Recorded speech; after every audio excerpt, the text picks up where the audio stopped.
Sebuah kasus memilukan mengungkap tabir pengkhianatan dalam hubungan keluarga, di mana seorang wanita pekerja di warung makan dijadikan korban pengemisan oleh keluarga majikannya, dan bahkan berulang kali digenjot oleh anak majikannya. Namun, ketika pengemisan tidak menghasilkan uang yang cukup, tindakan keji terhadapnya semakin meningkat. Dengan keberanian dan keteguhan, polisi mengungkap rahasia kelam ini, membawa keadilan bagi korban. Siapa sebenarnya di balik semua ini? Bagaimana bisa sebuah keluarga melakukan tindakan sedemikian rupa? Yuk kita bahas.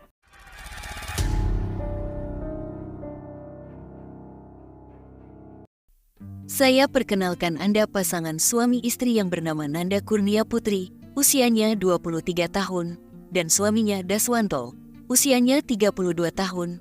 Mereka berdua tinggal di Rimbo Tarok RT RW 003. Kelurahan Gunung Sarik, Kecamatan Kuranji, Kota Padang, Sumatera Barat, dalam sebuah rumah kontrakan.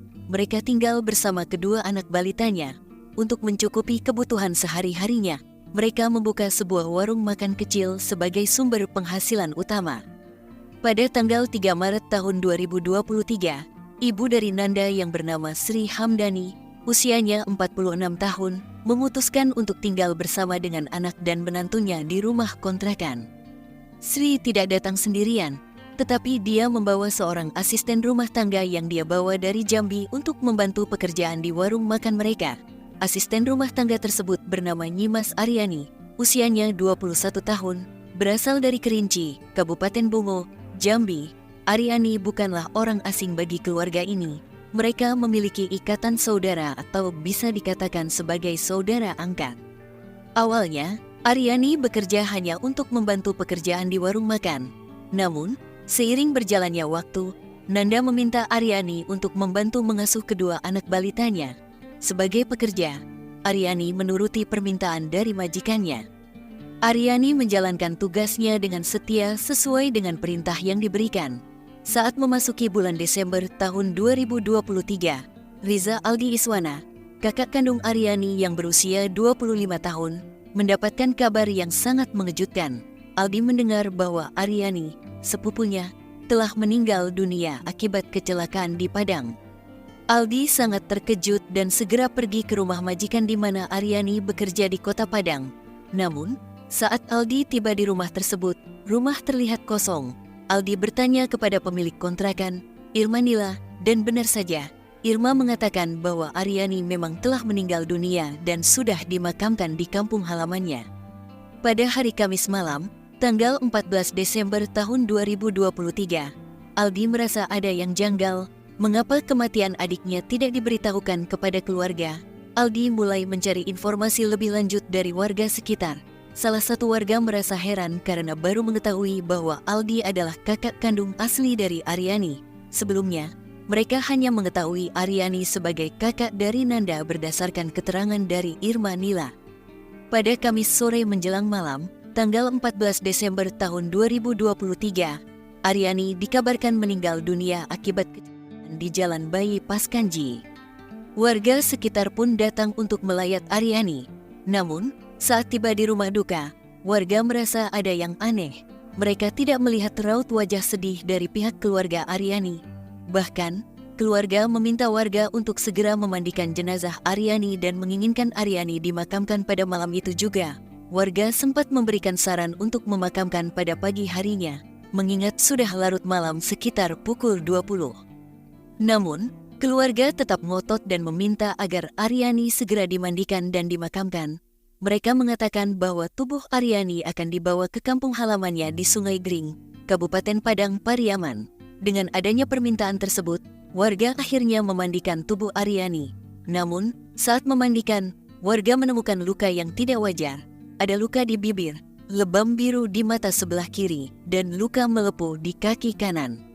Setelah selesai dimandikan, tubuh Aryani dibawa menuju mobil ambulans sekitar pukul 22.30 malam. Jenazah Aryani dibawa tanpa disalatkan terlebih dahulu. Saat ambulans melaju, keluarga mengikutinya dari belakang menggunakan mobil lain. Melihat kejanggalan tersebut, Aldi memutuskan untuk melaporkan kematian adiknya ke Polresta Padang. Aldi mengatakan bahwa sejak Aryani pergi ke Padang pada bulan Maret tahun 2023, dia tidak pernah mendapatkan kabar apapun dari adiknya. Pada tanggal 5 Januari tahun 2024, laporan diterima oleh pihak kepolisian. Polisi merespons dengan cepat dan melakukan pemeriksaan beberapa orang saksi mengenai kematian Aryani. Dalam penyelidikannya, polisi mengecek catatan kecelakaan di Jalan Bypass Kuranji pada tanggal 14 Desember tahun 2023 dan tanggal sebelumnya. Ternyata tidak ada catatan kecelakaan.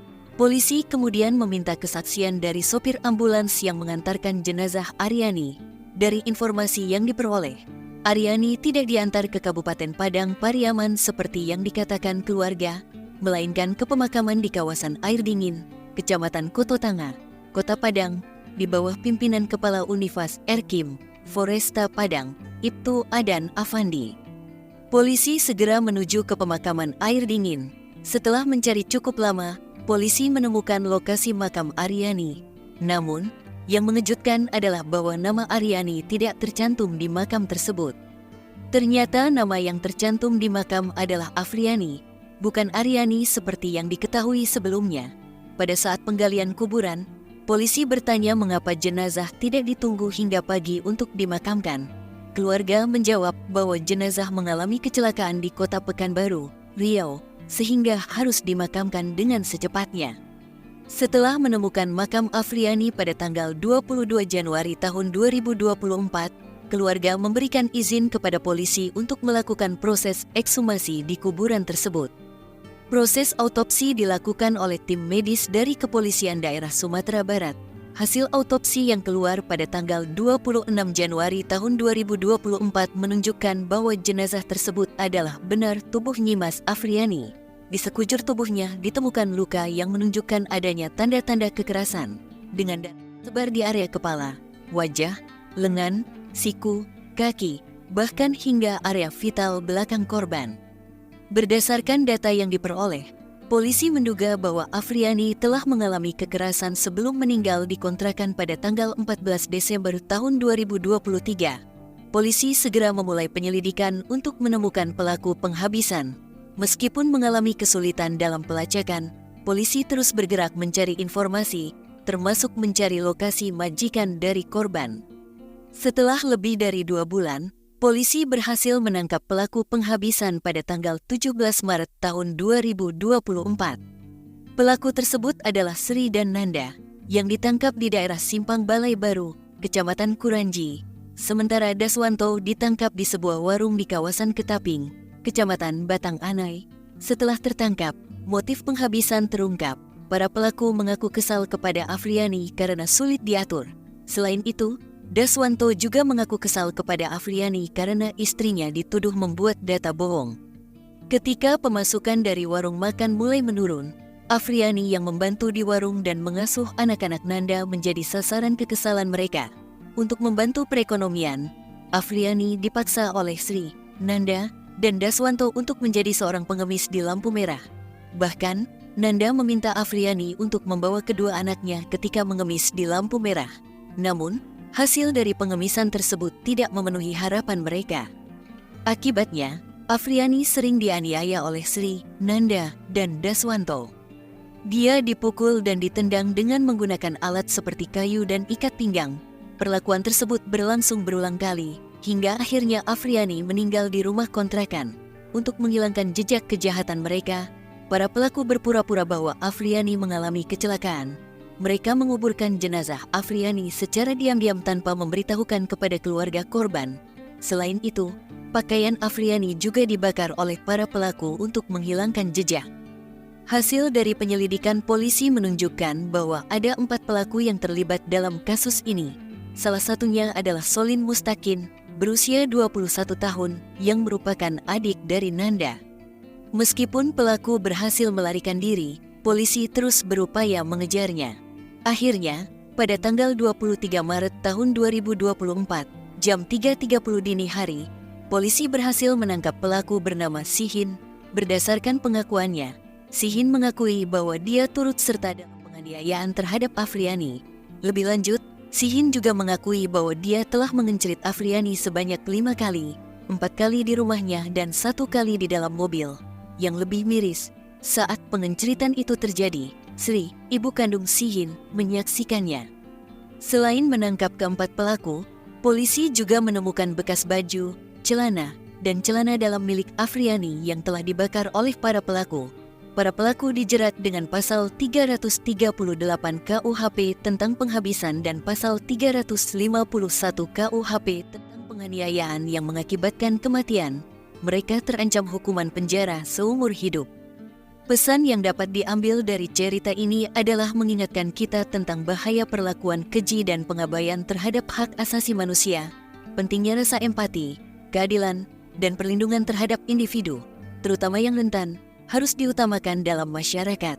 Kasus ini menunjukkan pentingnya keberanian untuk melawan ketidakadilan dan mengambil tindakan saat melihat tanda-tanda bahaya terhadap orang lain. Bagaimana tanggapan kalian?